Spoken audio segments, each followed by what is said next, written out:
AFSPA ഏർപ്പെടുത്തിയ നടപടി പുനഃപരിശോധിക്കണമെന്ന് കേന്ദ്രത്തോട് മണിപ്പൂർ സർക്കാർ ആവശ്യപ്പെട്ടിട്ടുണ്ട്. പ്രധാനമന്ത്രി മണിപ്പൂർ സന്ദർശിക്കണമെന്ന് പ്രതിപക്ഷ നേതാവ് രാഹുൽ ഗാന്ധി ആവശ്യപ്പെട്ടിട്ടുമുണ്ട്. വിനീത, ഗുഡ് മോർണിംഗ്. പക്ഷേ മണിപ്പൂരിനെ സംബന്ധിച്ച് ഈ പറയുന്ന ഇന്നത്തെ മോർണിംഗ് അല്ല, മോർണിംഗുകൾ ഗുണമേ അല്ല. ഏതെങ്കിലും തരത്തിലൊരു പ്രശ്നപരിഹാരം നമുക്ക് കാണാൻ കഴിയുന്നില്ല. ദീർഘനാളായി അതങ്ങ് തുടർന്നുകൊണ്ടിരിക്കുകയാണ്. മണിപ്പൂർ വീണ്ടും പ്രശ്നം കലുഷിതമാവുകയാണ്.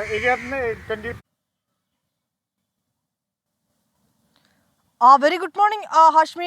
ക്രിസ്റ്റീന സൂചിപ്പിച്ചതുപോലെ തന്നെ മണിപ്പൂർ അത് ഇങ്ങനെ 2 മാസത്തേക്ക് വലിയൊരു ആശ്വാസം ഉണ്ടായിരുന്നു. അവിടെ ഈ സമാധാനം പുനഃസ്ഥാപിക്കുന്നതിനുള്ള നടപടികളൊക്കെ തന്നെ ഉണ്ടായിരുന്നു. പക്ഷെ വീണ്ടും മണിപ്പൂർ ഇങ്ങനെ അശാന്തമാകുന്ന ഒരു സാഹചര്യം തന്നെയാണ് നിലവിലുള്ളത്.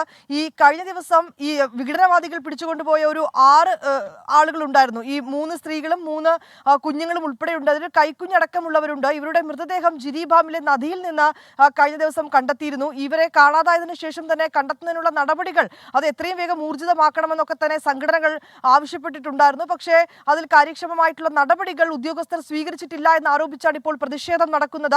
ശക്തമായ പ്രതിഷേധം തന്നെയാണ് നടക്കുന്നത്. മുഖ്യമന്ത്രി ബിരേൻ സിംഗിന്റെ വീടിനു നേരെയും പ്രതിഷേധക്കാർ ആക്രമണം നടത്തിയിട്ടുണ്ട്. ഒപ്പം തന്നെ ഈ ജിരിബാമിലെ വിവിധ മേഖലകളിൽ ഈ MLA-മാരുടെ വീടുകൾക്ക് നേരെയൊക്കെ തന്നെ ആക്രമണം നടന്നിട്ടുണ്ട്. ഇതിനെ തുടർന്ന് ഇന്നലെ രാത്രിയോടുകൂടി അവിടെ ഇന്റർനെറ്റ് സേവനങ്ങൾക്ക് നിരോധനം ഏർപ്പെടുത്തിയിരിക്കുകയാണ്.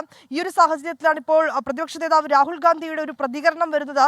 ഈ മണിപ്പൂർ ഇങ്ങനെ അശാന്തമായി തുടരുന്നൊരു സാഹചര്യമുണ്ട്. നേരത്തെ തന്നെ ഈ മണിപ്പൂരിൽ കേന്ദ്ര സർക്കാർ ഇടപെട്ടുകൊണ്ട് അവിടെ സമാധാനം പുനഃസ്ഥാപിക്കുമെന്നൊരു പ്രത്യാശ തനിക്കുണ്ടായിരുന്നു. പക്ഷേ ഇപ്പോഴുള്ള സ്ഥിതിഗതികൾ തന്നെ അസ്വസ്ഥരാക്കുന്നു. പ്രധാനമന്ത്രി മണിപ്പൂർ സന്ദർശിക്കണം, അവിടെ സമാധാനം പുനഃസ്ഥാപിക്കുന്നതിനുള്ള നടപടികൾ സ്വീകരിക്കണമെന്നാണ് പറയുന്നത്. ഒപ്പം ഈ സംഘർഷം ഇങ്ങനെ തുടരുന്ന സാഹചര്യത്തിൽ കഴിഞ്ഞ ദിവസങ്ങളിൽ 6 പോലീസ് സ്റ്റേഷൻ പരിധികളിൽ ഈ പ്രത്യേക സേനയ്ക്ക് പ്രത്യേക അധികാരം നൽകുന്ന അഫ്സ്പ ഏർപ്പെടുത്തിയിട്ടുണ്ടായിരുന്നു. ഇത് നിരോധിക്കണം, ഈ നടപടി ഈ കൊണ്ടുവന്നിരിക്കുന്ന നടപടി പുനഃപരിശോധിക്കണം എന്നാണ് ഇപ്പോൾ മണിപ്പൂർ സർക്കാർ ആവശ്യപ്പെട്ടിരിക്കുന്നത്. നേരത്തെ തന്നെ ഈ പ്രത്യേക അധികാരം നൽകിയതിനെതിരെ വലിയ വിമർശനങ്ങൾ ഉയർന്നിട്ടുണ്ടായിരുന്നു. സർക്കാരിന് വേണ്ട രീതിയിൽ ഇടപെടാൻ കഴിയാത്തത് കൊണ്ടാണ് ഇങ്ങനെ ഒരു നിയമം അവിടെ കൊണ്ടുവന്നതെന്നൊക്കെയുള്ള വിമർശനങ്ങളാണ് വന്നിട്ടുണ്ടായിരുന്നത്.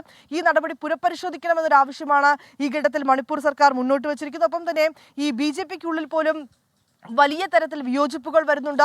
നേരത്തെ തന്നെ ഈ ബിരേൻ സിംഗിനെതിരെയൊക്കെ തന്നെ മണിപ്പൂരിലെ BJP MLA-മാർ രംഗത്ത് വന്നിട്ടുണ്ടായിരുന്നു. അവരിപ്പോഴും കടുത്ത വിമർശനങ്ങളുമായി രംഗത്തെത്തിയിട്ടുണ്ട്. ഈ മണിപ്പൂരിലുള്ള മിസോറാം വിദ്യാർത്ഥികൾ ഈ സംഘർഷം തുടരുന്ന സാഹചര്യത്തിൽ അവരുടെ സുരക്ഷ ഉറപ്പാക്കണമെന്ന ഈ മിസോറാമിലെ വിദ്യാർത്ഥി സംഘടനകൾ ആവശ്യപ്പെട്ടിട്ടുണ്ട്. കേന്ദ്രത്തിന് സംബന്ധിച്ചവർ കത്ത് നൽകിയിട്ടുണ്ടെന്നാണ് അറിയാൻ കഴിയുന്നത്.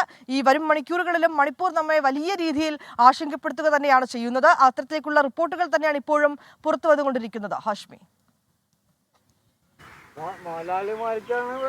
Okay, thank you. അപ്പൊ മണിപ്പൂരിലെ പ്രശ്നം പരിഹരിക്കപ്പെട്ടെ ഞങ്ങൾ തൊഴിലാളിമാരുണ്ട്.